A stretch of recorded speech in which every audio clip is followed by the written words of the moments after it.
partner told me, man, it's three kind of people in the world. You're like, it's people that sit back and watch everybody else do everything, ball out, have fun, not have fun and all of that, or they just sit back and just watch. You know what I mean? And talk about what everybody else doing or how he balls and this and that. Then you got the people that want to do it. I never thought I'd be in gospel music. So now this is your introduction to the Baptist world. Like you said, the whole time he was Methodist. Yeah. He's a method through it. Yeah. So now you go to the Baptist church. And walking in there, they were hollering at the preacher. I know it was. You're like, man, what's going on? Yeah, what's going on with that? Yeah. You don't understand how many people don't even know that type of history to know that BET, first off, has some Nashville ties with you. But Bob Johnson and yourself putting the foundation of Black entertainment television. So when we grew up, I grew up watching BET, 106 in Park and all these different things, but it would have never happened if you two guys and put your heads together. My show stayed #1 on BET as long as I was there. #1 gospel now, supposed to do. All of us have our own situations that God outlines for us to do, and we have to follow that. I want to know, what's your state of the Black church right now? Welcome back to the Rob the Savage podcast. I got an ambassador on the platform today. Mr. Dr. Bobby Jones. How you doing? Yes, sir. Man, glad to have you on here. I'm here. Yes, you glad are. to be here. Yes, you are. Yes, you are, man. Glad to have you on here. We're gonna dive right into this, man. Before we started the cameras rolling, it's a word that I wanted to bring up. It's called connectivity. And that word means something, man, just because of how we connected a couple years ago, and we're gonna dive into that. But the meaning behind that, man, is so monumental for people to start learning how to network, and just when you do get to know people, make sure you make it count. I think that's very important. Yeah. That's how I was able to get things done that I wanted to do in life. I connected Correct. with the right type of people. That's true. That could help me decide what I wanted to do and how I wanted to do it. Right. So that's extremely important that we know how to make those connections, I should say. Oh yeah, most definitely, and make it count. I was grateful for Sister Henry to make that call, and we're gonna dive into that now. So, Dr. Bobby Jones, you have done a lot of things. You've been, as you said off camera, every continent on this earth you've been. Yeah. Except one. Except one, Antarctica. Antarctica, yeah. But I don't think that the world knows Bobby's true passion. We see the gospel music. We see how your faith has led you to where you're at. But we want to dive in some more, like what Bobby wants.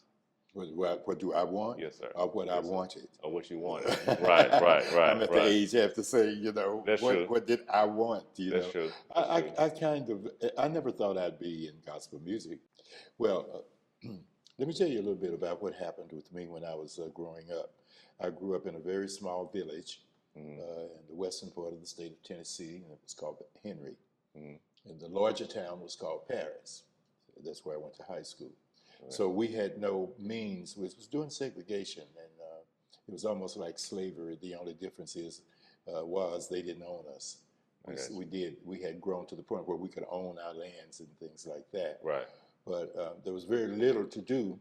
I'm over 85 years old, so you can imagine 85 years ago what in the world was I doing. Right. The choices of trying to decide if there was going to be something that you want to be other than a farmer, because I grew up on a farm. Right. And there wasn't very much I could do. I couldn't be a lawyer. I didn't have a background of, I'm from the country. Didn't do that. Being a doctor was, I think, too difficult for me to even consider. So what am I going to do? Right. I finished high school when I was 15 years old. Okay. And went to college at Tennessee State University and finished when I was 19. Okay, but now we're still looking way back. Wow, that's in 1959. Man, you graduated from college at 19? Yeah, of course. Man, I barely graduated from high school at 18. High school when I was 15. Yeah. Man. So learning was slightly easy for me. Okay. And I don't know how difficult the courses were. But we had good teachers during that period, but we couldn't decide on what we wanted to do because we were so limited. Right. So when I came to Tennessee State and my uncle lived here, and I wanted to go to college. Mm-hmm. And I don't know how I decided I wanted to go to college, because most of the ones that graduated from high school with me went to the north, went to big cities so they could find jobs and things to do. But I decided to come to Nashville, and I told my mother I want to go to college, and my uncle lived here. And that's how I chose Tennessee State. When I got in the line to register for Tennessee State, I didn't know what kind of major it was going to be. Major, Right. What is that? That's how backwards we are. Yeah, I didn't know what that was all about. Right. So I got in line to register. I got you. This guy that was in front of me, he said, "Hey, what's your major, man?" I said, "I haven't quite decided. What's your major?" Right. He said, "Education." I said, "Education." Oh, okay, that's going to be my major. I'm serious. That's how I decided that. Well, I knew I could be a teacher. Right. That's one thing we could still do instead of a lawyer or a doctor. Right. Those kind of things. You didn't have a background to do that. So I chose education. Okay. And I decided to go into being a teacher in Nashville at 15. 15 years old. 15 years old. Yeah. And it became, it was destined for me Right. to do that, because I was a good teacher. And I finished the university and went to St. Louis, Missouri as my first teaching job. Okay. And some of the students were just about as old as me. Right. So, but I got through that experience. Terrible city. St. Louis was at that time. It still is. We kill each other. And don't love each other and all like that. They got some problems. Ferguson, all that. Still have those problems. Right. Kind of East St. Louis, all that is kind of. Oh, don't mention East St. Louis. Oh man, yeah. That was another trip we had to go through. So I stayed there for about 7 years, and I came back to Nashville. I was kind of like homesick. Mm-hmm. Got a job teaching here again, and stayed in education. Worked with that for a few years, and then someone came from McGraw-Hill Publishers. They were looking for teachers that could go around the country and teach children how to read. Okay. Phonetically or look and say. So they saw me and asked if I would be interested in working for McGraw-Hill as a consultant. You told me to go ahead and make the books. Huh? The company that made the books. McGraw-Hill. Wow. That was that made college books than any other other publishers around the nation. So I said, I think I'd like to do that. And I did. Okay. And that set me at another plateau, because it gave me the experience of being able to travel around the country, work with teachers in various school systems, and that's major, especially being a black man, being able to travel.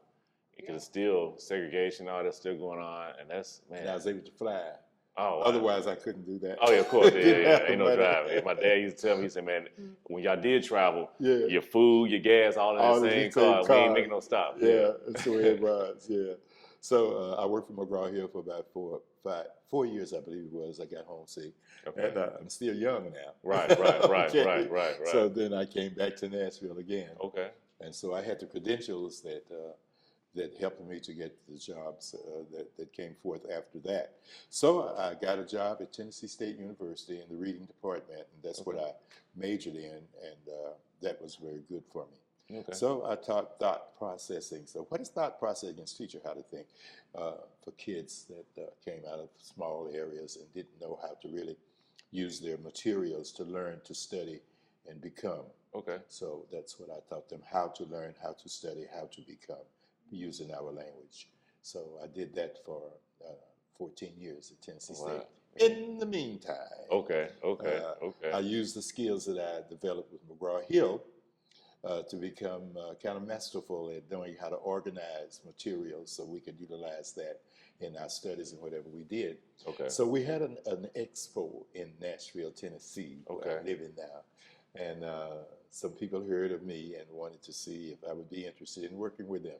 Okay. It's called Black Expo. Started right here in Nashville, Tennessee. The Black Expo. Yeah, Black Expo, and I became the president. Okay. Because again of those skills, the background. Right. Just like you're growing now. That's how I was growing. Step by step, we go.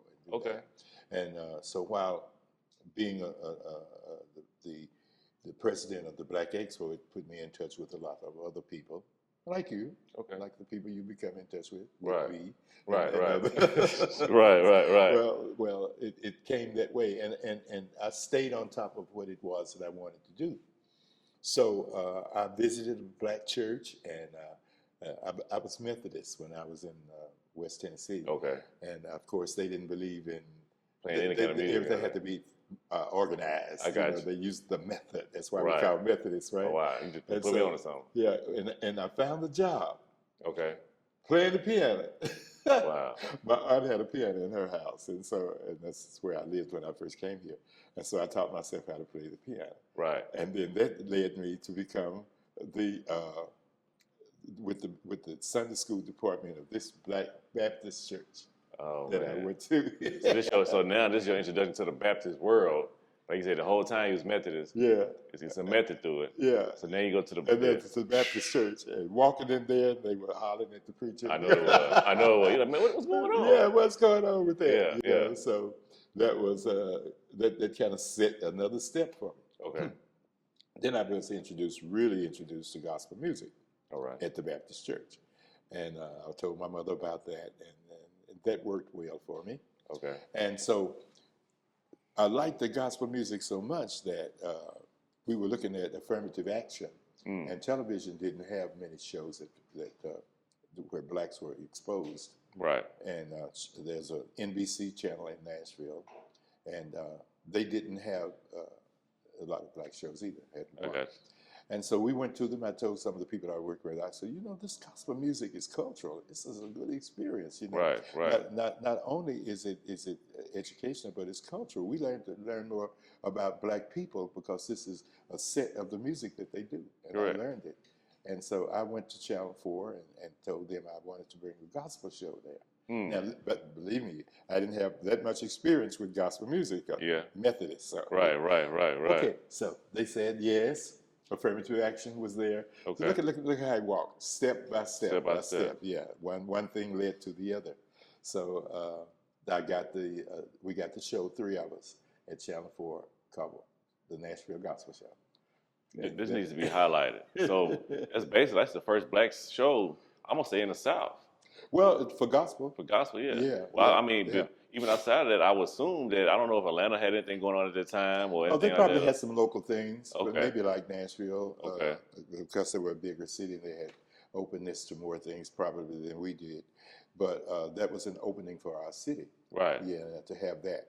And so black people tuned into it immediately, and so did white people. Okay. So okay. it became a very popular show in Right. Nashville. Oh yeah, of course. Nashville Gospel Show. Now, Right. I wasn't a singer, but I could sing, but I Right. wasn't a singer. Right. But anyway, I did it well enough to put a group together. Okay. So, What's the name of the group? It was called New Life at the time. New Life. Okay.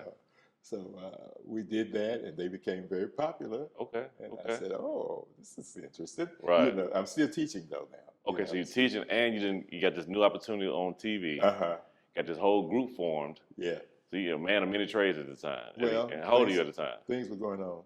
I was in my 20s, late Okay, 20s. okay. I think going into that period. Okay. So okay. I'm so old now, I forget how old I was at certain times. No, I understand. But what he led into, there was a man named Robert Johnson, and he wanted to start a cable TV was coming to forefront. Okay. So we didn't have cable in Nashville at that point. Also, it don't matter if you white or black. No, we didn't have With no cable. Just Okay, no cool. cable. Cable was just arriving. Okay. So Bob Johnson was in New Orleans, Louisiana, at one of their distribution centers. Okay. And so he was looking for something that could be black. He wanted to open a black network Okay. called Okay. BET. BET. Black Black My Entertainment show Television. was there. Wow. Yeah, these guys took my show Right. to New Orleans, to see if there was anybody interested in that kind. And man, there it was. They ate it was up. Bob Johnson. Wow. And he asked me, he said, I saw your show, and I'm interested in starting my network. This is what I'd like to start the network with. I said, yes. Right, Anything right. to get it out of Nashville. And so Bob Johnson, Okay. Bobby Jones, Right. started the Black Entertainment Television Network Y'all hear in that? 1980.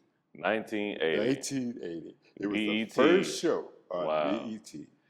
You don't understand how many people don't even know that type of history to know that BET, first off, has some Nashville ties Yeah. with you, but Bob Johnson and yourself putting the foundation of Black Entertainment Television. So when we grew up, I grew up watching BET, 106 in Park, and all these different things, but it would have never happened if you two guys and put your heads together, you shooting down to New Orleans. I had the product, and he had the be. means. Wow. And so the two came together. That's so later on, he started finding a few other kind of things. He was used to run on the network. We were on. I used to know all the satellites that were up there that would send signals down. I forgot what they are now, but he was able to add a few other shows, and he had soccer. We know about soccer. At the time, it was just something to say you have a show on there. So he was able to get a few other shows, but my show stayed number one on BET as long as I was there. Number one, gospel now. He was able to finally get, when they found out that this was a black network, he brought in the rock, the pop and the hip hop and everything else. A few talk shows and things like that. And being the only black network, of course, black people watched it. Of course. So here, I'm established now. 35 years. 35 years I stayed there. And stayed number one. Number one. Because of gospel music.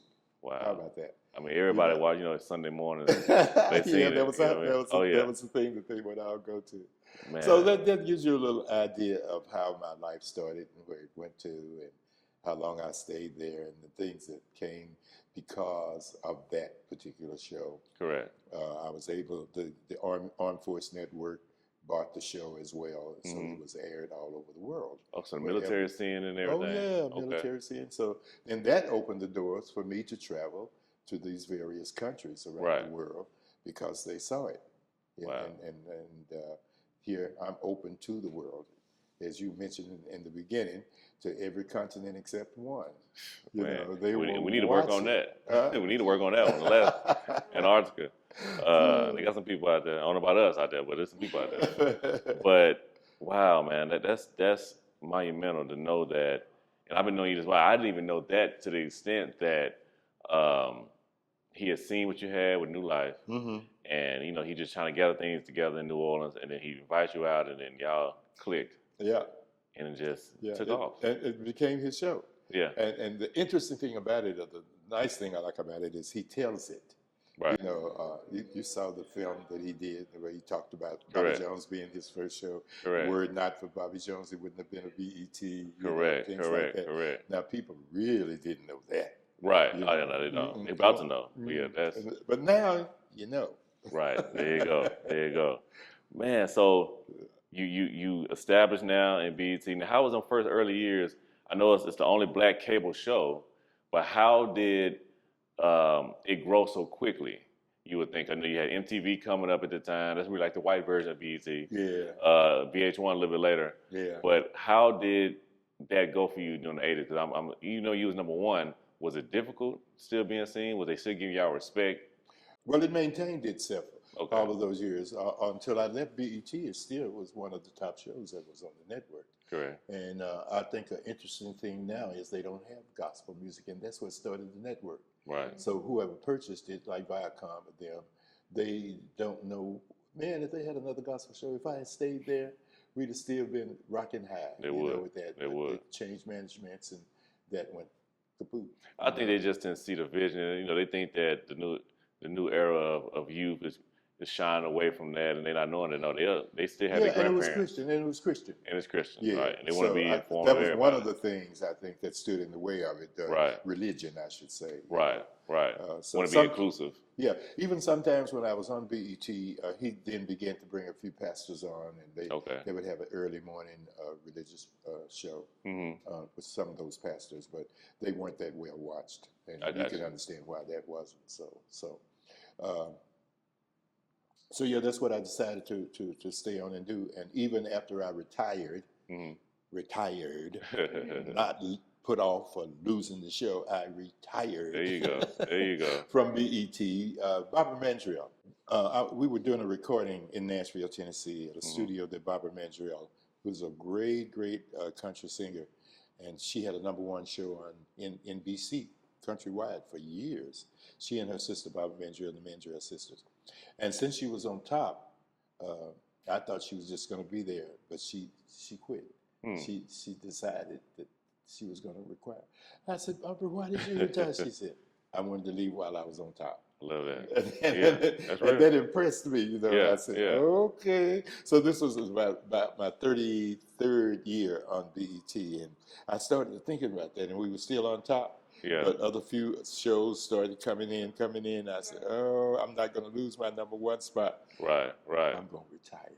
Okay. 35 years should be a good time for me to do it. Correct. That's what I decided. You went out on your own terms. But little did I know that that was in God's plan, because after I retired from BET, everybody who worked on my show, after none of them are there.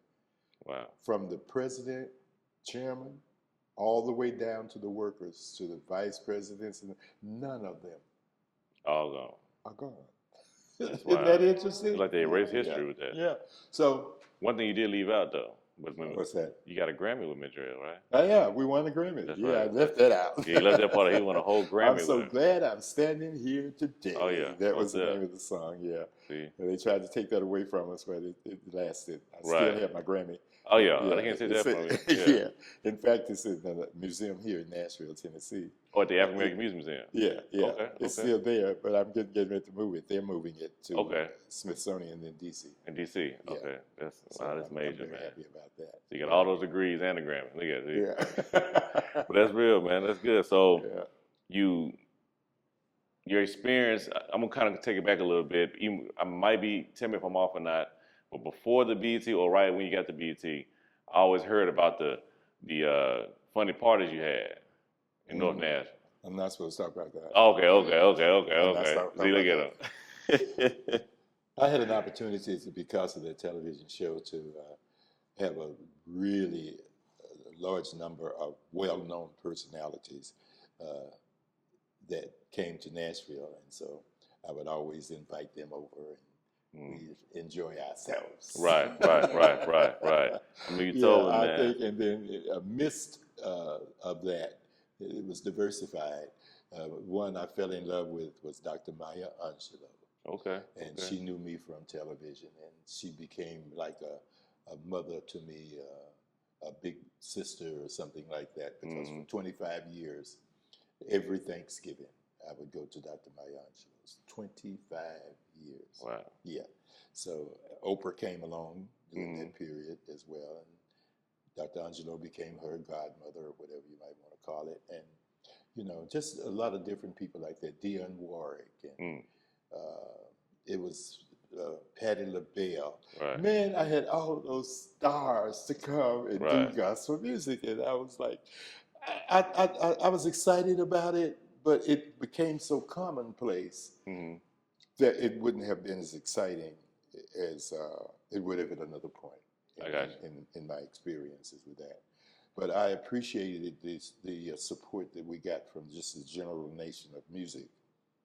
And that's what's placed us in these museums and around the world, was being able to bring the gospel music to a point where it could be appreciated. It wasn't just one stage of it, where there was a lot of echoing and calling and, things like that made gospel music. It was sophisticated as well. Right.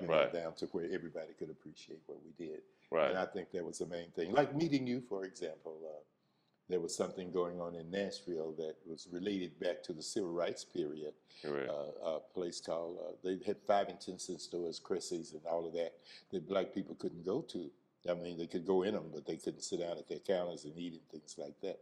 So when a new manager came on board, and then a new person came on board that just happened to come into my life, that knew that new manager that came to, I think it was called what?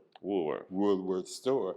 And they wanted to bring some gospel music in there on a Sunday. And so this guy was named Robert. What was his last name? Savage. And he talked stuff. Hey, can y'all come down to and I brought the whole choir down there. Oh yeah. To work. But that's how I was able to meet you and get you to travel around this city, the country, I should say. Right. To different video shows now. So what got you interested in that? Well, I mean, when I reached out to you, through Sister Henry, my pastor's wife, Pastor Henry, I knew there was an opportunity where we can bring and change the the thought process and image of Woolworth. Mm-hmm. Everybody know the sit-ins happened there. People got burnt with cigarettes and sprayed down water hoses. And since you're from that era, I knew that. I said, if we can get Bobby Jones on here, it would kind of soothe and make the elders feel a little bit more comfortable to even come out to that spot. Mm-hmm. And I told Tom that, and he knew right then, because Tom knew you too. Yeah, yeah. And we made it happen, and it was a success. You know, the only thing that really kind of killed it, I'll say, is COVID. But that whole experience was great because, like I said, I got to build a relationship with you. You introduced me to Kirk Franklin after that and Phil Thornton. And then now, all of a sudden, we're going to these different award shows. And, you know, as anybody know me, I'm a networker. Did you enjoy it? Oh, I did. Man, look. Oh, let me tell you, it was hard to keep him up with me because he was always, trying to meet somebody. Man, I'm out there every time we in Vegas or LA or Atlanta, I'm networking. You know what I mean? I can sleep tomorrow. You know what I mean? So I'm trying to, but people don't understand the type of rooms you have me in. Man, I'm in the rooms with current R&B singers like SZA and, oh man, who else was in there when I was there? Keisha Cole, everybody. It was just crazy, man. And I'm actually really connecting with them, talking with them, exchanging numbers and telling them about Nashville. Because a lot of times their imagery of Nashville is just the country music. Yeah. So I'm coming in, I'm trying to make sure I'm dressing to the T. And they're like, what? Nashville? Yeah, come on. Well, he had to dress to the T. Why? Oh man, yeah, he had his suit. I said, I'm gonna bring the 2024 version of it now. But it was great experience. I'm thankful for that. A lot of the connections I have now to this day is because of that. Well, let me tell you about connections. Okay. Because of the connection situation, I was able to travel to some islands around in the Caribbean, and man, I became an ambassador. Okay. To the island of Dominica. Yeah, okay. And the Bahamas. All right. As a result of being on television, because they wanted somebody. There were about 8 of us that went down. We thought we were going to listen to what we call Caribbean music, but actually they were looking for someone to help to support their nation, so let it be known that they were there. First of all, Dominica and the Dominican Republic, they would get those mixed up.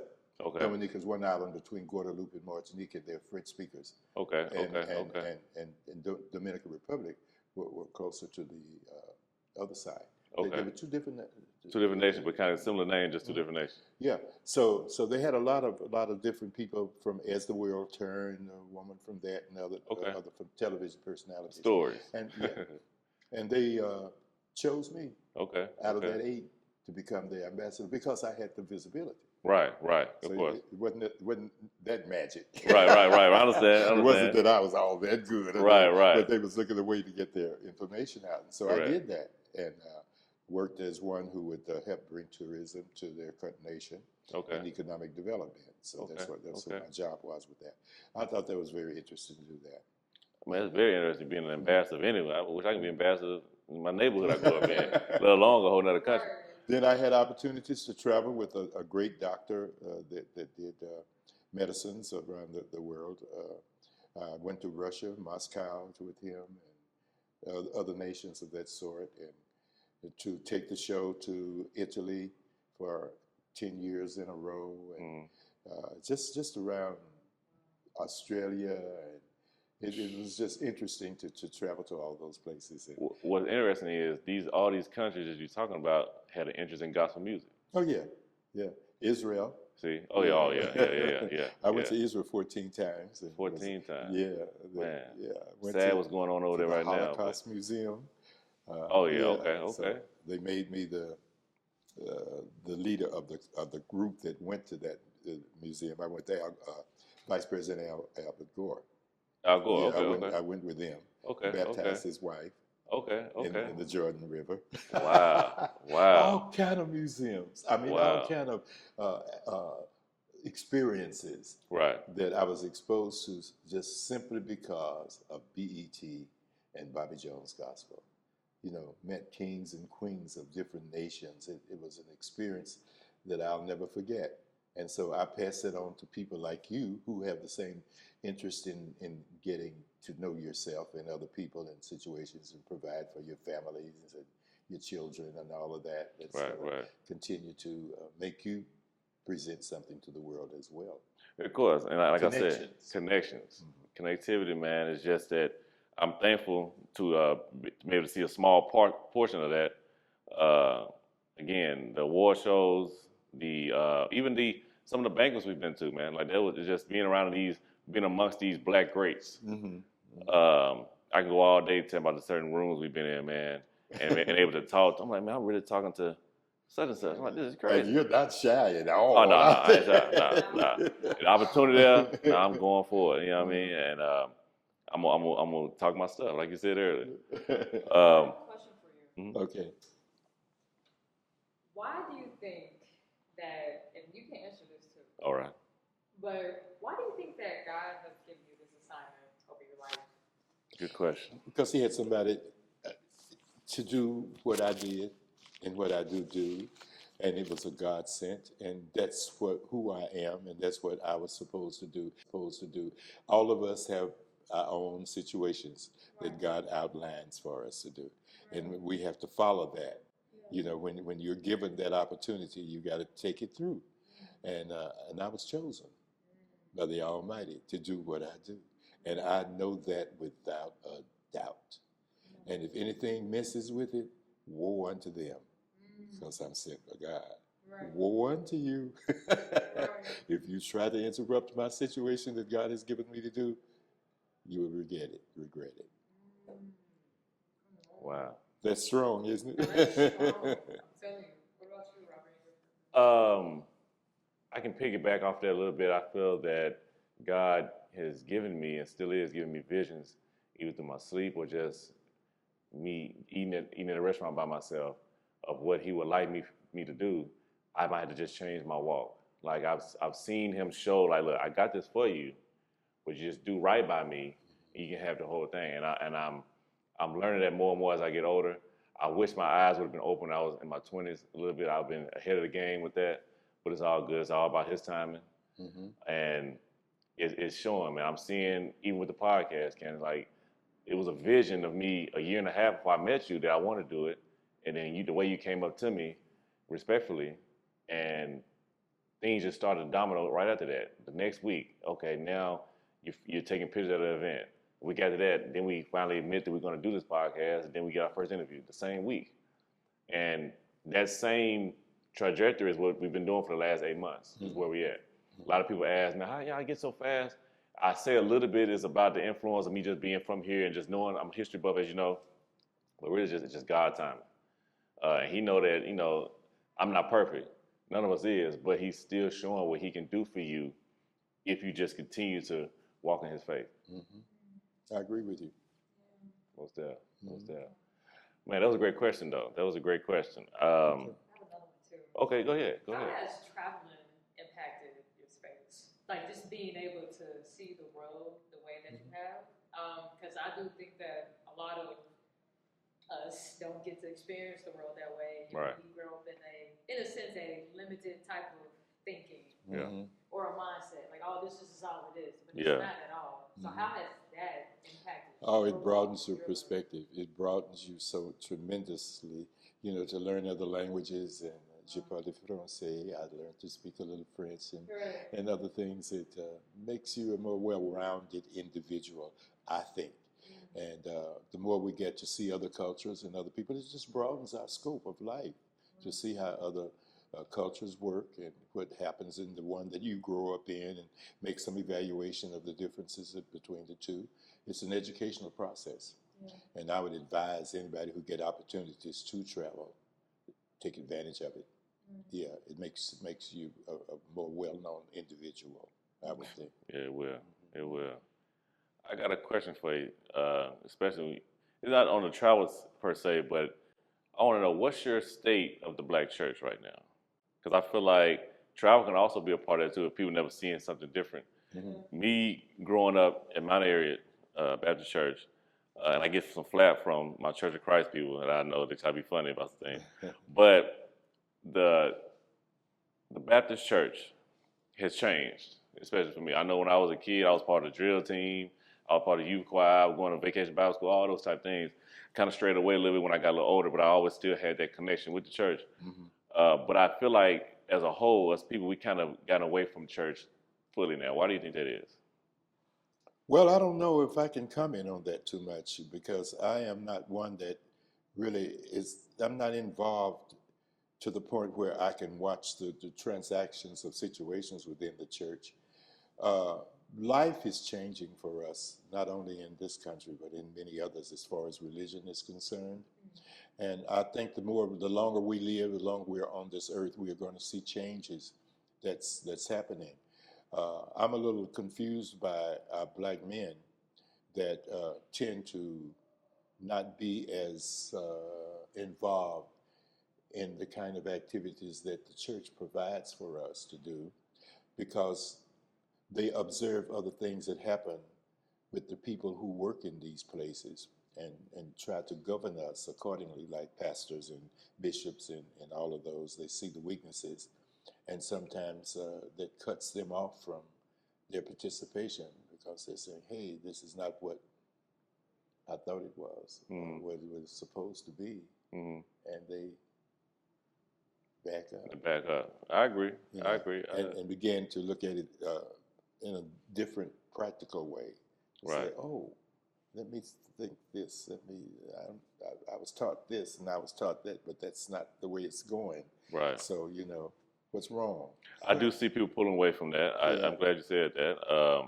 Even myself, I kind of pulled away. I've seen some things in church that kind of had me straight away, but I still was like, well, even though I'm seeing that doesn't mean I need to change my relationship with God or with the church just because I'm seeing maybe some bad acts within the church.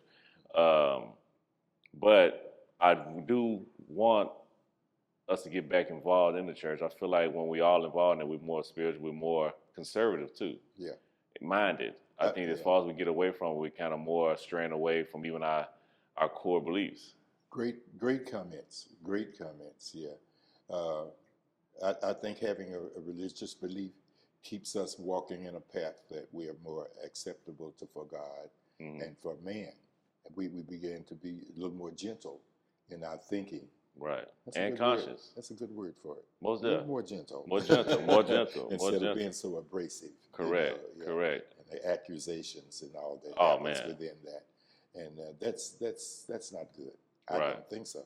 But there it is. Well, you're right. I mean, I think that, we would be more conscious also of things that we do if we was more involved in the church. Or we had just having our own relationship with God, period. A lot of things I could have did in my youth, I didn't do because you hear the little person on your shoulder is telling you, he wouldn't like that, boom, boom. But I think a lot of our youth now don't have that at all. They don't have the good side or the bad side. They're just doing what they want to do. Yeah, parents are not as strict as they used to be. Correct. Helping them to grow in that vein. That's true. How long are we going to talk? Are we done? Man, he crazy. I do want to kind of finish up on this aspect. So you still got your shows. You might not be on BET, but you still... I never left the Impact Television Network. I was doing it at the same time I was doing BET. Didn't know that. Mm-hmm. Okay. Yeah. Okay. Most people didn't know it, and they still don't know that I'm on Impact. A lot of them, they just think about BET, and I understand why. Now I've joined another network now called VTV. V as in Victor. TV. VTV. It's out of Atlanta, Georgia. Okay. Yeah. So I'm on that network, and so on the weekends, on Saturdays and Sundays, I'm still bringing gospel music. Okay. And you know what? I'm a little disappointed that there hasn't been any other gospel shows at our magnitude yet. I kind of wonder why that never happened because I was expecting that to happen while we were doing one on BET. I just thought, Andre Crouch, Walter Hawkins, the Hawkins, and all of those were going to come with television shows because they were such great singers and great industrial gospel music. Right. It didn't happen. Right. And it still hasn't happened, and I'm saying, okay, God, I'm still doing something. Now, when you gonna send somebody else so I can quit? Right. Well, you might got to call Kirk. You got to call Kirk Franklin. Hey, man. Well, he's had his shot at it, but I don't think that's his calling. I got you. I got you. Yeah, you have to go with your calling. Right. He's doing some powerful things otherwise. Oh yeah. And I'm glad that I was the first one to bring him out. I was just about to get on to that. I'm glad how many years ago, like 1992, 91, that he he drove all the way from Dallas in that bus with all his people, and he wasn't even on the card in Atlanta, right? No, he wasn't. And you know he made it there, and you had the kind heart to say, like, go on, let him get on there. How you know about that? Oh man, look, come on now. Yeah, I do a little research. Okay. But I'm glad that you allowed him to have that opportunity, and then boom, the whole world got to see Kirk and many others. And many others. Yeah, correct. Yeah. All of them except the ones in the last maybe 5 or 10 years. Okay. After we left BET, they don't get the kind of exposure that television can give you. Right. But they're doing good work. They're traveling around the nation doing different concerts and all. You know, I think God's blessing them in their own way. That's true. Well, look, you still touring. I mean, you just had an event in Mount Zion. You had Tamla Man, everything came out, didn't it? That was pretty good. Yeah. Wait till you hear the music. Oh man, I already know it. Tamla Man, Kim Burrell, Denise Tishner. It was a great. That's a good thing. Great opportunity. Yeah. Good. Shout out to Bishop Walker for that too, man. You providing that whole space for that. Well, look, let the audience know. You already talked about VTV. What's the other place they can listen to you? Well, that's basically the 2 networks and all. Okay. Never enough. Okay, right. That's true. I don't want them to get tired of me. That's true, though. You might be on the radio and all type of stuff. That's true. Yeah. Radio, AURN, American Urban Radio Networks. Okay. 19 years on that one. Wow. Okay. Ended it this year. Okay. Yeah. God has allowed me to live a long time, and I want to do the best I can with that time. A lot of people didn't get to make 80. That's true. And I'm over 80. That's true. Robert? And you're my partner, and I'm 80 and you're 50. Damn, yeah, right. You're not 50 yet, though. You're 30s, aren't you? Right. Yeah. I'm 50. He putting it on me at 50. But nah, man, look, I'm grateful to have you on the platform. You dropped some big history gems here with us. I can't wait till everybody gets to see this, man. It's gonna be very. Oh yeah, it's gonna be. And to see you hosting it, man, I'm so proud of you. Appreciate it. They're lovely parents, you know. Most definitely. I'm glad, man. That's how I got to meet him. Oh yeah. Yeah, at his church. And his mother introduced him and his brother to me. Yeah. I think I was like 16. My little brother was like 14. He came to Mount Airy, because he's friends with Sister Henry and Frankie Henry. And man, we just got to take a picture with him. And then when I got grown, the situation with Woodworth came up, and then boom. Yeah, because I didn't know that you had gone to play professional football. Yes, sir. Yeah, you have a good situation going. Yeah. Which college did you? Tennessee State. Tennessee State. That's true. Yeah, to your shoe, man. All right. That's what it all comes down to. Look, well, it's been a pleasure. I appreciate having me. He didn't put me on first, and I man, like here you go. Here you go. I knew you were gonna say that. So God's blessings to you and your staff. I appreciate it. Stay tuned.